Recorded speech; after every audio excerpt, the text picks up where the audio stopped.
everyone, Joe here from ActionX. Welcome to What's in the Tuber. Welcome back.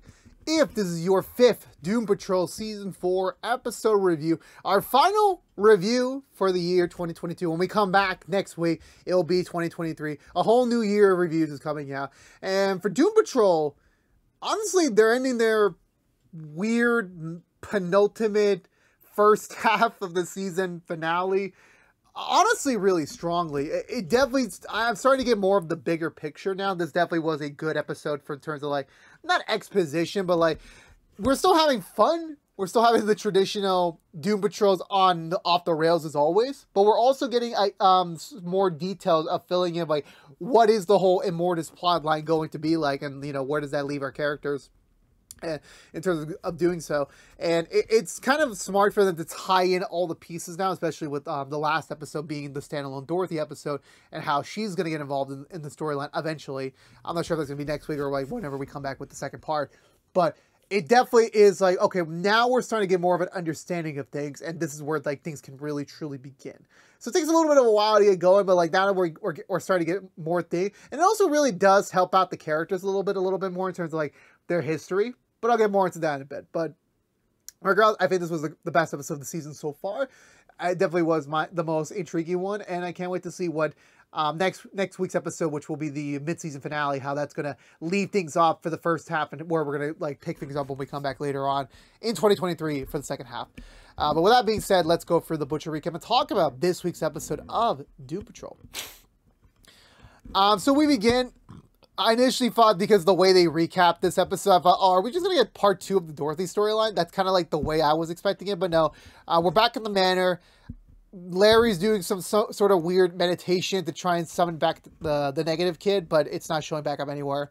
So he decides to go on a journey to go find him himself, and he strikes big to like keep an eye on Rita, who's still recovering after the events of the last episode, just to make sure she's fine and everything while he's off trying to find the baby. So he goes off.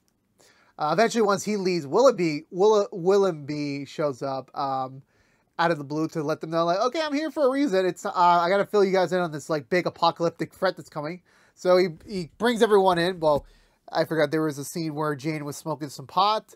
She was starting to touch herself, and for all of a sudden, she kind of just reverts back to the I forgot what the eternal the minefield is. I forgot what it's called. It has a term, but I forgot about it right now. She gets forcefully summoned back, and she is initially assuming that she's being judged for touching herself while she was high, and then she was just trying to like plead her case. But none of the other personalities were like aware of what's going on. They were like, "What are you talking about? We didn't force you back. You just popped in here." And she was like, "Okay, cool. I'm gonna go back. Good to see you guys again. Peace out." Which I'm like, you know what? Just the hilarity that Doom Patrol will literally do a scene where like, we have a lot to talk about. Okay, yeah, you'll pop in for a cameo, and I'm popping back up to the main storyline. Okay, that's great. Bye. So yeah, so Willoughby summons the entire Doom Patrol that they have on staff, with Rita being unconscious and Larry off to go try and find Negative Baby. Willoughby explains to them about Immortus, about the upcoming apocalypse, but they're assuming to correct them that, oh no, we already stopped the butt apocalypse. That's over with, so don't worry about that. Like, we took care of business. And Willoughby's like, nah, I don't know anything about butts, but like that has nothing to do with what really is coming. Immortus is coming. It's the most demonic supernatural being in the world, and when he comes, that's it. That's game over. We're all done for. You're all done for. So we need to get that figured out. And he explains the whole mythos behind Immortus of how like he was, of course, he's not able to come back because he needs everything, every essence of himself that's available to reunite. And this is where, like, last week's Dorothy episode kind of fits into more into place, where, like, Immortus was, I believe... So the necklace that attaches itself to Immortus, which has majority of Immortus's essence, belonged to our very own alot, Mr. Nobody, which sadly he did not make an appearance this week, so that's very unfortunate. I know he's doing his own show right now, so I'm like, that's great for him, but I miss him so much. But anywho, so the necklace had majority of the essence, and then Mr. Nobody had it. And then, of course, Niles eventually defeated Mr. Nobody at some point in the past, and he took control of the necklace. And then we all know, like, from last week's episode, he eventually passed on that necklace. It was meant for Dorothy to have, as, like, not just a memento about to him, but also just to like have a very powerful, another powerful piece into her arsenal that could be used dangerously. But of course, obviously, we know that, yeah, so the big alien dude gave it to the freaking storybook writers, so like he has the necklace now. So slowly but surely they're gaining the pieces they need to bring back Immortus. And of course, obviously, we also know 2 weeks ago when Rita lost her essence, that was connected because apparently Niles also gave parts of, he's managed to separate fragments of Immortus's essence and gave it to Rita, gave it to Jade, gave it to Cliff, and gave it to Larry, which kind of explains why they lived for so long. Because for me, I just assume, oh, their powers, like, you know, Rita's stretchy powers prolongs her age. Like, you know, she can't really age because the plastic powers give her the facial structure. Or I don't really know. Cliff's a robot, so like he's never gonna really age. Like the brain will most likely be left alive if you give him enough nutrients, because the body's not gonna kill itself. Jane was a big question mark. I thought that was just a much more recent thing. So we were just all assuming these things. And again, maybe it's just not me paying attention to like timelines and stuff. But yeah, but no, like, you know, so Niles gave a piece of Immortus to the original 4 Doom Patrol members. And that's why they've been able to live for much longer than an average human being. So it does give credence to the explanation of like, how are they able to really live that far? And it gives them like, of course, it feels like it's a natural inclusion. It also feels like a late season inclusion. Like like it's just, oh, season 4 happening, we're introducing this plot point. Okay, that's where we're gonna put more backstory to these characters, which it does work. It is believable. It kind of works in that 50-50 scale where it's like, it makes sense, but it's kind of a cop-out, just to make their abilities not that, it doesn't make them feel that special anymore, in my opinion. But anyway, so they also consciously know that, okay, Rita lost her essence. They took her powers. I don't think they took her power. They just took her immortality. So when Rita wakes up eventually, she notices that she's finally starting to age. She's finally starting to get the gray hair. She's getting the brown, like, freaking mole spots on her hands. Like, she's now knowing she's aging. And that scares her because she's been living like a beautiful 30-ish-year-old for like many decades by this point. So this is a big no-no for her. And since Larry's literally out in the wild, they're like, fuck, we just let go another asset. So we still have Cliff and Jane on stuff, so we gotta keep them safe no matter what. So they go to find Rita, who's downstairs in Niles' old office, trying to look for any sort of temporary, I guess, age stopper, chemical or magic thing or ruin to kind of keep her going.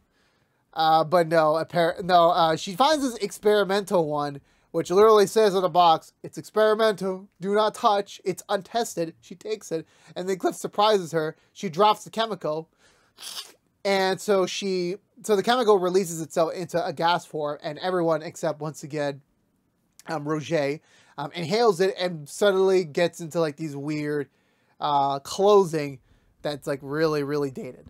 But it turns out in their shoes is that this aging spell, this de-aging spell or potion, whatever you want to call it, was incomplete. So it's a very slow process that will de-age them, but it's slowly like coming into parts. Like first they're getting the internal and then the outside appearance, and eventually they are going to regress down to actual teenagers, and then they're going to regress down even further into baby.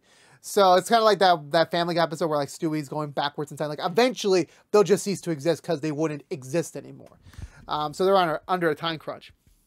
Now Willoughby would have an easy solution on hand already. However, apparently with his coven or how he got his powers, it was attached to a certain rite of passage he took when he was a teenager, which they all joked about. Oh, he's got to lose his virginity or something like that.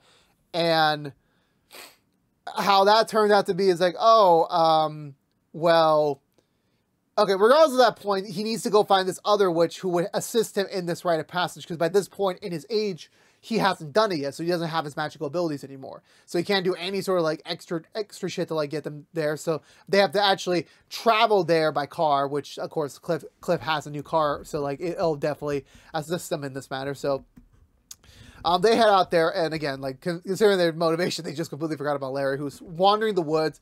He's trying to find Negative Baby, and then eventually he encounters something.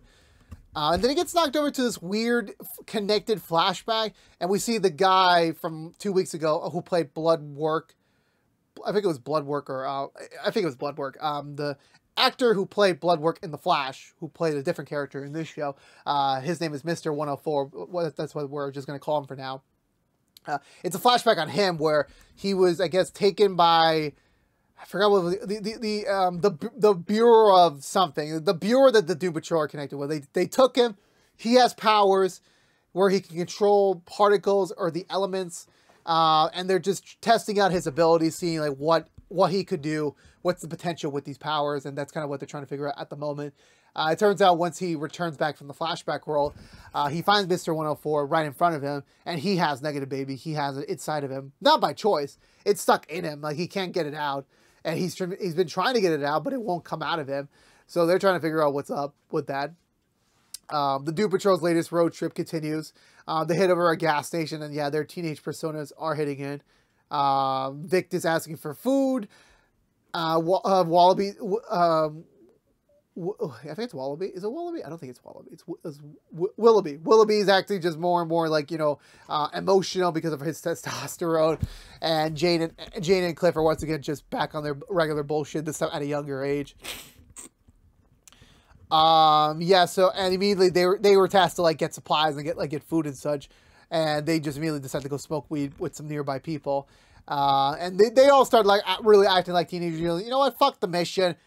We're going to go out to party. We'll join y'all later. So, Cliff, Jane, and Vic leave with these other teenagers, these other hooligans to go to a party somewhere and just have some fun. While Willoughby just naturally gives up and just decides to roam around while Rita and Roger try to have a heart-to-heart in a bathroom, which I'm like, Roger, why are you trying to have this type of conversation in the bathroom? Even Rita says to herself, like, why would I be having this very serious, emotional conversation with you when I'm literally staring at a used condom wrapper right in front of me? This is not the environment to have this conversation. But of course, obviously, Roger is still trying to like appease herself to Rita, to trying to like become, not friends, whatever, just be on good terms, whatever. But it's still, nothing's changing right now. Nothing really is changing. But yeah, so I feel like this is the separation point as Jane, Cliff, and Victor hit up an abandoned poolside with the other kids, and they notice a party. They all decide to have fun, all smoking weed, all having some like literal fun, and it's intriguing to see that these kids are perfectly okay with there being a talking, moving robot right in front of them, and they're perfectly chill with it. Which I'm like, there is absolutely no way any of these people would be comfortable. Well, you know what? They're probably drunk, so who cares? Vic and Jane have a little bit of a heart-to-heart about just how things are recently. Jane with her current emotional standings with Kay. Vic with trying to repair his friendship with his old friends. Like, definitely, like, them being back in like a teenage mindset is definitely affecting them a little bit more, making them remember more about like the mistakes they made and everything, how they could repair them, so to speak. Meanwhile, Larry goes back into another Mr. 104 flashback, which kind of links the two to when Larry was originally taken. When it was like, I think moments after he crashed, when they found the body, he was like acting distressed. He was emitting like the toxic particles from being exposed to the negative spirit back. I think it was the negative spirit back then that was killing people. Mr. 104 came in to kind of subdue him and kind of like keep him under control. So that connects their two storylines, that they've always been in each other's lives. This is like a moment of like a reunion or stuff like that. I want to say, yeah, we go back to the to Rita and Roger as Roger as they're I'm guessing they're at a bus station for some reason, which I'm like, I'm not sure how we got there quickly enough, because this isn't in the gas station, so they definitely traversed a little bit since that scene. Rita has reverted back to being a teenager, like a proper teenager. And it's also clarified that, yeah, Roger also got exposed, because like originally the excuse was that, oh, Roger just closed off her mouth and did not absorb the spell or the potion, so she's perfectly fine. She's not going to age. But no, she was exposed, and she's also de-aging herself just at a slower pace because she has lived a longer life than all of them, so it takes a little while than her. And again, she's trying to have the conversation about like trying to like be back on good terms and trying to be back as being friends, and trying to like forgive each other from the past. And Rita's like, you were my best friend at the time when we were part of the Dada, and then you killed my best friend. You ended that happiness. How could I go back to being your friend? How can I go back to like trusting you again if you've done so much damage to my life? Which I'm like, that makes total sense. Rita is at no fault. Yes, the way she's acting is a little bit childish, but like the genuine feelings are there that she just doesn't trust her anymore. That it's, you cross certain lines, and like, this is a TV show. They'll probably like eventually make up at some point, or like at least establish some sort of like temporary or newfound peace. But it is definitely something like, I never would imagine Rita would ever consider her a friend again. Because again, once you kill someone that you love, well, once they kill someone you love, like that definitely is like a big line. Like, yeah, you really cannot disrespect their memory by like being friends with that person again. And yes, I am looking at Fast and Furious for doing that. Sorry, Dom. Sorry, Vin Diesel. You definitely did. I don't care what franchise stuff you were trying to like pour into like recruit more people, but like that was not chill, man. That was not chill. I know they retconned it. I know they did. And the 9th one, mild spoilers for Fast and Furious if you care about it, 8 and 9. But like, come on, man, come on. Like, you were really like pushing the weeds there. You really were. But yeah, so they hug once Roger takes her own teenage form, and like indicating like maybe there is a heart to try, but we kind of leave it there. We cut back to the pool where Vic heads off. He leaves the pool to go potentially go back to, well, he goes to meet his friend again, trying to like, you know, have another heart-to-heart with him like a couple weeks ago. But in that instant, like, you know, he actually starts progressing into like, I think, pre-teenager. So like, he's getting even younger. Jane, while she's on her high trip, she gets a bit of a weird vision from Kay. Like, you know, some weird, like, you know, walking on the water type thing, getting to her in the middle of the pool. And she's just apologizing to her about, like, you know, using her body like that. Because, like, it's not my body. It's not any of the personalities' body. It's your body. And we should not have the... You don't give us the permission to allow us to use your body like that because it's not ours. It's yours. And Kay's like, no, well, it's ours. It is ours. Don't worry about it. If you want to go touch yourself, go ahead. It's perfectly natural. Like, I don't mind. But eventually... Jane also ages down to, like, you know, the next stage. And then Willie B shows up as well. Also, like, I was like, Jesus Christ, this is the younger form of Crowley? I couldn't imagine. I mean, and also this actor, dead spot on with the accent, which I'm like, bravo, you've done your research, man, bravo. They try to get Cliff to come along so they could do they could return back to their mission of trying to find the witch that's going to help them. But Cliff's like, nah, I'm just a weirdo. I don't care. Like, the teenage mindset's definitely affecting him. So, like, this is, and especially him being in a robotic body, this is not going to end well. So, he leaves them behind as he goes to party. So, Willing B and Jane K, whatever you want to call it, go back off on their own to try and get, you know, resume their search. Eventually, Larry and Mr. 104 kind of, like, make peace. They understand each other. Like, they're not enemies. They're just, you know, they're connected in a way. They're just got to figure out what does this mean? Where do they go forward from here? Eventually, Negative Baby does leave 104 and goes back to Larry. So I'm like, okay, mission accomplished. But then a weird magical scissor pops around Larry and it takes him away, which I'm like, the fuck? I mean, it kind of feels like, I'm pretty sure the creator, like the freaking writer, has something to do with it. Just in my prediction, he probably has something to do with it, in my opinion. Eventually, Willing B and Jane are trying to continue on with their mission, but they get stopped by Willing B's fellow peers. The other council members we saw at the end of the premiere, with the buddy. Just like, yeah, we know what situation you're in. We're just going to fix it right now. Like, we'll just age you back up. No problem about that. So, Willie B accepts, despite, like, the rabbit, like, really being a hard ass on him. So he reverts back. Jane kind of gets the inclination, like, something's wrong here. So she tries to run away, but she sadly regresses to a baby, so she can't move anymore. And then, yeah, it's revealed, like, the rabbit is not, at this margin, it's not going to put Jane back into an adult, but it does take her immortality, indicating that, like, yeah, this is all part of, like, they're most likely trying to get the pieces for themselves to keep it away from the other people that are trying to bring back Immortus. And again, these people, they don't care about, like, you know, Jane or Rita or anyone else. Like, they care about just protecting the planet and, you know, not trying for an apocalypse to happen. So them taking Jane's powers, Jane's immortality is like, yeah, we don't care. And Jane can't really do anything because she's like a baby. So that's where the episode ends, with, like, Jane's powers getting taken away. Well, not her powers, like the immortality getting taken away from her. So, like, right now, 2 Doom Patrol members do not have their immortality anymore. It's just presumably just Larry and Cliff. So most likely by next week we'll probably figure out what happens with those 2. But that was it for this week's episode of Doom Patrol. So for me, I did personally like it the way they were still intertwining, like, you know, the emotional stories of these characters, like trying to like keep them grounded, keep them like still focusing on what their emotional journey is for the season, as well as like actually getting like a pretty big like explanation with what's going on with the whole Immortus plot. It's funny thing that for me, like they made the Doom Patrols MacGuffins is like pretty funny in my opinion, because like why would these people be MacGuffins in the first place? But it makes perfect sense, and I love it so much. I really do. Seeing everyone just like regressing back to kids or regressing back to a teenage attitude was pretty funny. Again, they always find some way to like keep these characters interesting, keep these characters on their toes and everything. It's pretty funny to see.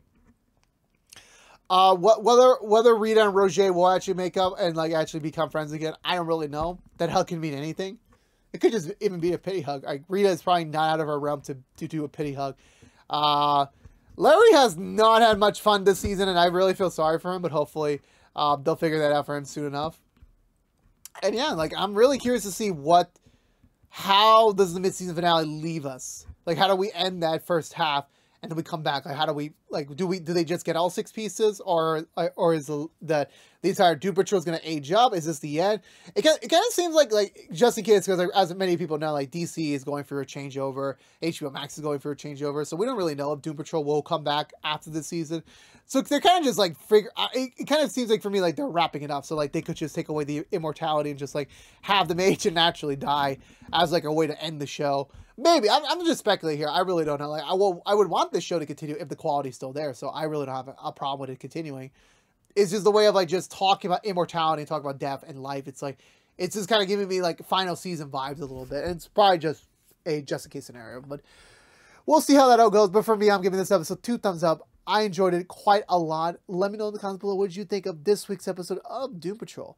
Let's have a conversation down below. And I believe that's going to do it for me today, everyone. So if you're unaware, this has been What's the Two from ActionX, reviewing every episode in the 4th season of Doom Patrol. If you want to know what we're doing normally, What's the Two, besides our Doom Patrol episode reviews, next week we come back with the Rookie, both Rookie and Rookie Feds. So stay tuned for that. We'll be back. But if you don't care about Doom Patrol, you're in luck.